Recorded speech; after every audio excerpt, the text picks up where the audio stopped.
Augustus is a complicated figure. He destroyed the Roman Republic, and at times he was one of Rome's most brutal leaders. At the same time, he is also the greatest leader the Romans ever had. His reign was one of peace, prosperity, and stability, and his guiding hand made the empire stronger than it had ever been. He is perhaps a leader nearly without equal in all of human history, and remains one of the most fascinating and enduring figures in the long history of the Roman Empire. His name is a good place to start, and in this you'll get an understanding of why Octavian is so difficult to study. His birth name was Gaius Octavian Thurinus. Then, when he was adopted by Caesar, he changed his name to Gaius Julius Caesar Octavianus, though Octavianus was added against his wishes. Then, upon making Caesar into a god, he added Divi Filius, or divine son, to his name, becoming Gaius Julius Caesar Divi Filius Octavianus. Finally, upon becoming sole ruler of Rome, he changed his name yet again and became Imperator Caesar Divi Filius Augustus. His many friends and family members called him Gaius, the Romans called him Caesar, the Senate called him Princeps, we call him Augustus, and I will call him Octavian. Got it? Good. I will call him Octavian because I really want to hammer home that this is one person and not three. Historians call him three names depending on which phase of his life Octavian was in. Before the adoption, Octavian. After the adoption, Octavius. And after the Battle of Actium, Augustus.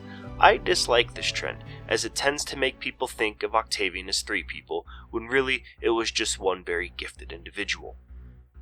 The early life of Octavian is nothing special, but I want to cover it so we can get a full picture of this complicated man.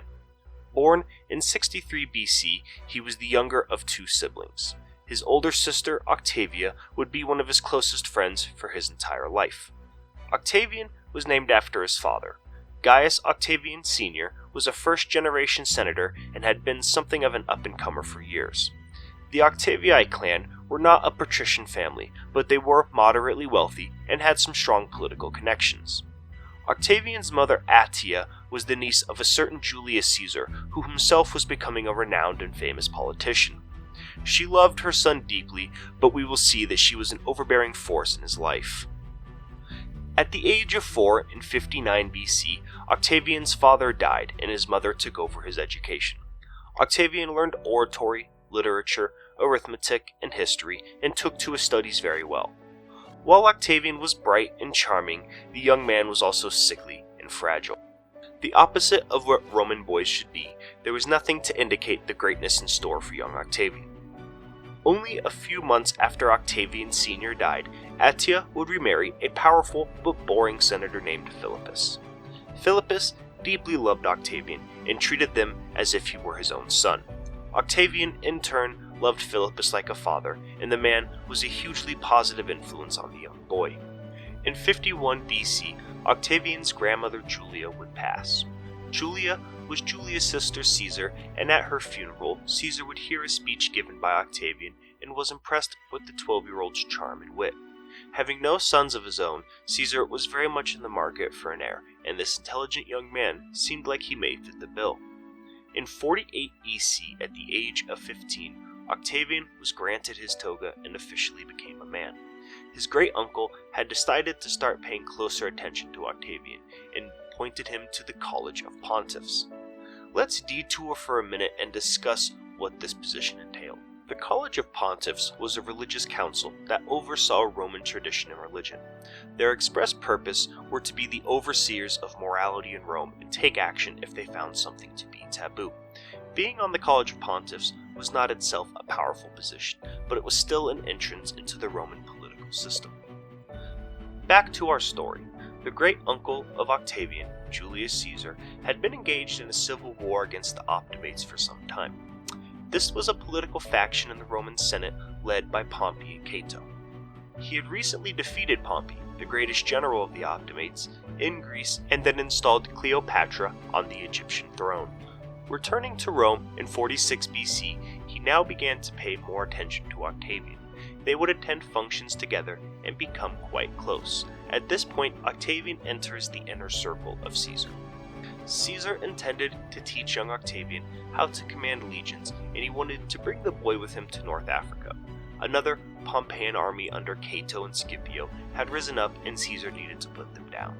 Before they could depart, Octavian fell ill and was forced to stay behind. Caesar would go on to win a very close battle in North Africa and return to Rome a hero. He would be awarded 3 triumphs, basically propaganda campaigns for his victories. Caesar would elevate Octavian in the triumphs and place him in an important position. In addition, he would award the boy military honors despite Octavian never having served a day in his life. From this point on, it seems Caesar was grooming the boy to be his heir. Octavian would get even closer to Caesar and begin learning politics from him. During this time, Octavian's lifelong best friend Agrippa enters the story. Agrippa would approach Octavian for a favor. Agrippa's brother had been taken prisoner fighting for the Pompeians in Africa, and it was expected he would be executed. He had already been pardoned by Caesar once, and Caesar did not extend this mercy a second time. Octavian would take a personal risk for his friend and approach his great uncle asking for Agrippa's brother's release.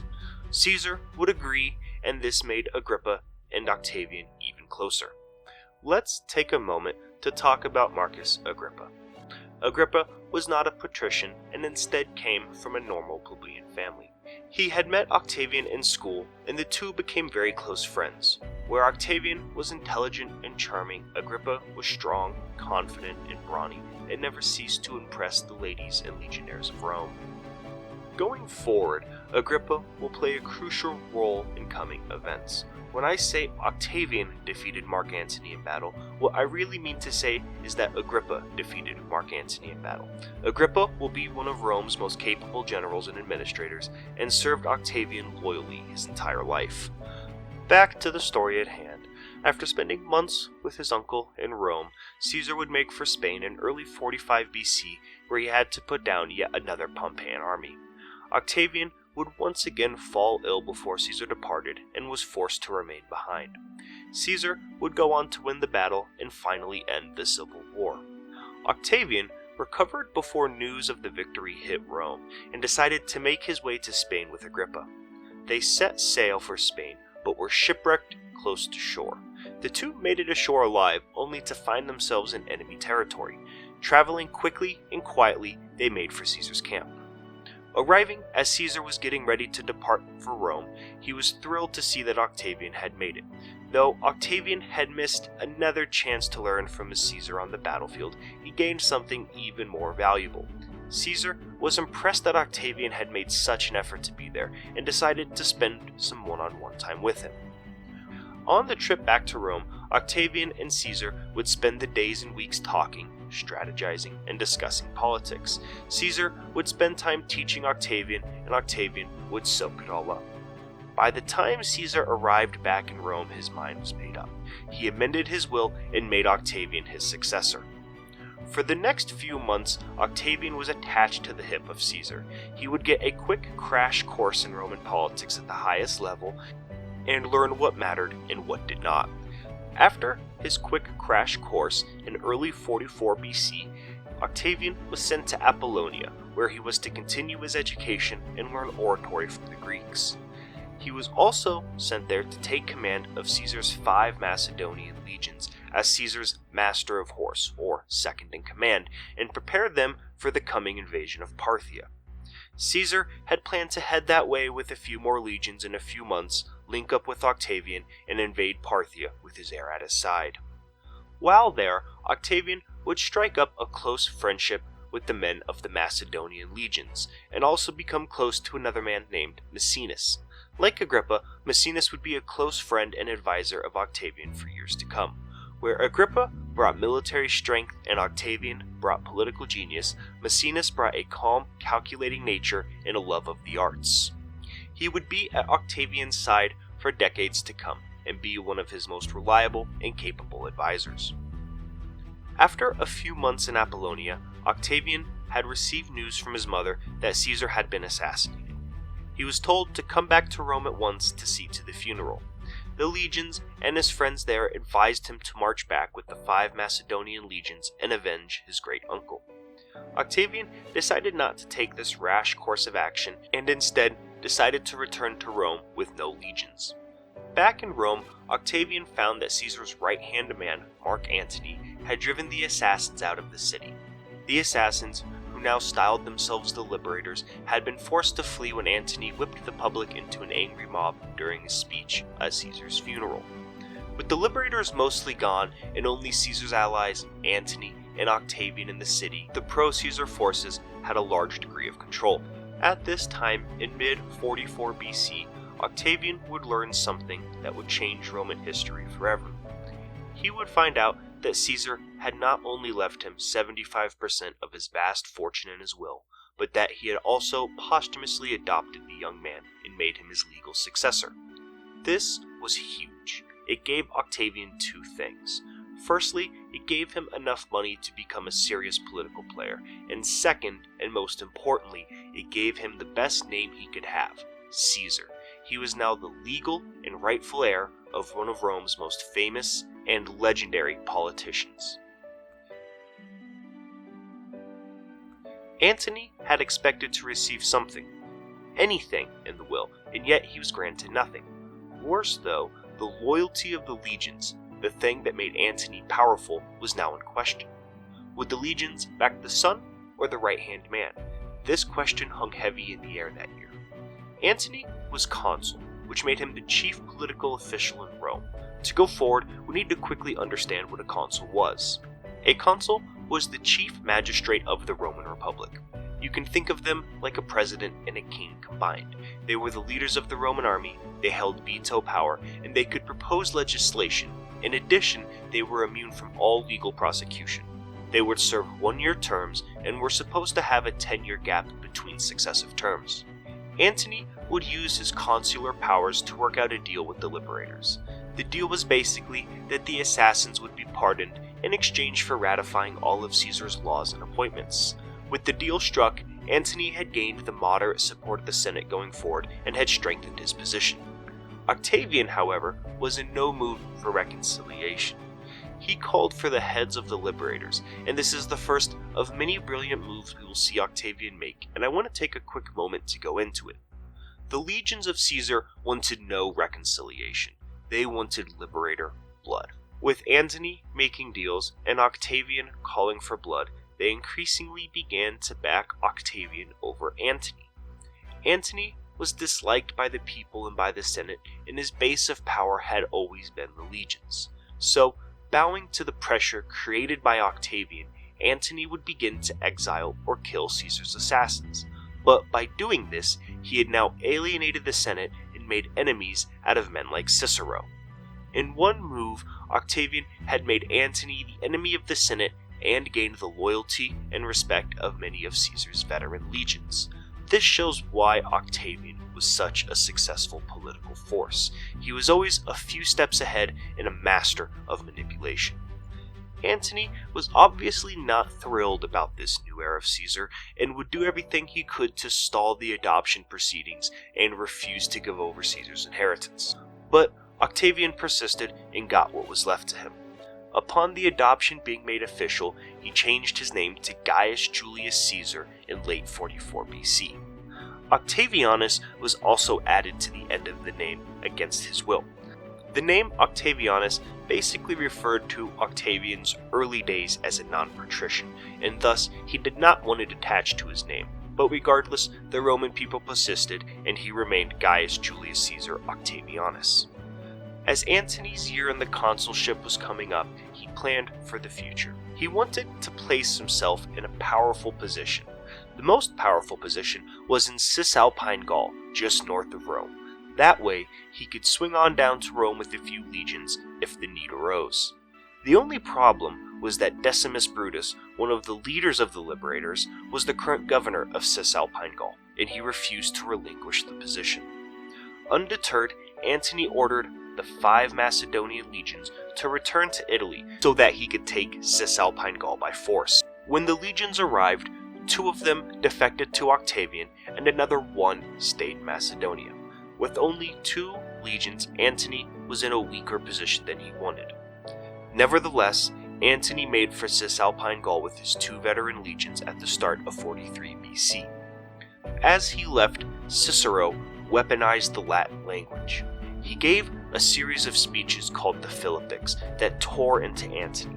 They made him look like a drunkard, a hedonist, and a tyrant, while also praising Octavian as the legitimate heir of Julius Caesar.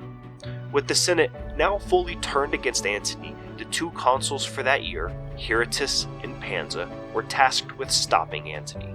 Now an enemy of the state, Antony laid siege to Brutus in a small town called Mutina. So begins the Battle of Forum Gallorum. Pansa left Rome early to raise 4 legions, while Herotus looked for any legions that were already ready to go. As it happens, there were 4 veteran legions in Italy ready to go, except they were Octavian's legions and not the Senate's. Left with no other choice, the Senate jump-started Octavian's career and made him a propraetor, which gave him legal power to command legions and made him immune from legal prosecution. With the new promotion in hand, Octavian and Herotus set out north for Antony. Octavian and Herotus closed in on Antony in February of 43 BC. They easily advanced to Mutina, where they made camp. Realizing he was trapped, Antony looked to take the initiative and improve the odds. He first tried to goad Herotus into battle. When Herotus refused to take the bait, Antony looked for other alternatives. He soon found that Pansa was closing in from the south with 4 new legions. Antony immediately set out with most of his army and ambushed Pansa's 4 legions around a town called Forum Gallorum. A slaughter ensued that saw Pansa mortally wounded and caused his legions to retreat. As Antony's victorious army made their way back to camp, Herotus turned the tables and ambushed them. Antony's legions were caught completely off guard, and a second slaughter ensued, with only nightfall saving Antony's small army. Back in Antony's camp, things looked grim. Trapped between Brutus and Herotus, he was outnumbered and his men were tired. Taking advantage of the situation, the following morning, Herotus and Octavian led an all-out attack on Antony's camp. Antony's forces were defeated after a violent but quick fight, and Antony was forced to retreat with a few men for Gaul. This was a big win for the Senate, but a far bigger win for Octavian. Herotus had died in the final day of battle, leaving only Octavian in command. With 8 legions now under his authority, there was no turning back. The Senate heaped praise not on Octavian, but on Brutus for the defeat of Antony. This infuriated Octavian, who responded by refusing to comply with the Senate's order to pursue and capture or kill Mark Antony. Octavian decided to seize power at this opportune moment and sent his centurions to Rome to request the consulship for him. When the Senate refused, Octavian would march on Rome with his 8 new legions and was quickly proclaimed consul. Now, at only the age of 19, Octavian was the chief magistrate of Rome and the only person in Italy with an army. This marks the start of Octavian's seat at the top of the Roman political ladder, a seat he will continue to occupy for the next 58 years. Octavian's path to the throne was far from over, though. In the next episode, we will go into the final civil war of the Roman Republic and see how one adopted son avenged his father.